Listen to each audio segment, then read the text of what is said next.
Umagang dahilan na ulit. At eto na nga, dito na nga inuumpisahan na ang paglalatag ng frame ng ating layout. Ayan, kasama pa rin ang mga mabubuting kaibigan. Yung kapatid yan, sa club na pula, si Jerome.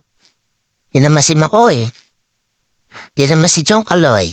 At din nga, nagpunta kami ng aming chewing at nangambas ng materyales. At dito, nagutom na kami kaya kumain muna kami dito sa may malapit na parisan. Yan nga po pala ay kare-kare. Dito lang yan sa may Pagsanghal, Laguna. At bumalik na ulit kami sa aming bahay. Dito sa bahay namin ginagawa at itutuloy ang pag-frame. Ito na nga si Carlo, hinihiwalay na ang mga bakal para aming ibenta. No? Sa gayon ay meron kami maipang merienda. So, ipapakita ko sa inyo.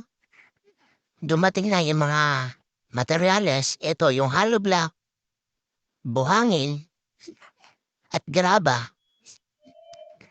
So, yung una kong pinakita, 500 pieces na hollow blocks. Dito naman sa kabila, ay 500 pieces pa rin. Sa total ng 1,000 pieces hollow blocks sa aking bubuing bahay. At dito nga, natapos na ang aming paglubatak ng tanse. Kaya nga, ito, sinisimulan na namin hukayin. Dan, hinuhukayin na nga. Ito, si Arlimar, meron tayo poging-poging binata dyan. Imay niya na po. Ayan, tumulo na nga dyan si Kuya Pet. At sinisimulan na, ayan. Naghukay na siya. Nakaisang poste na kami. Yan, tuloy-tuloy lang po mga kaibigan. At hanggang sa, hintay natin hanggang sa mabuo ang ating iluhukay.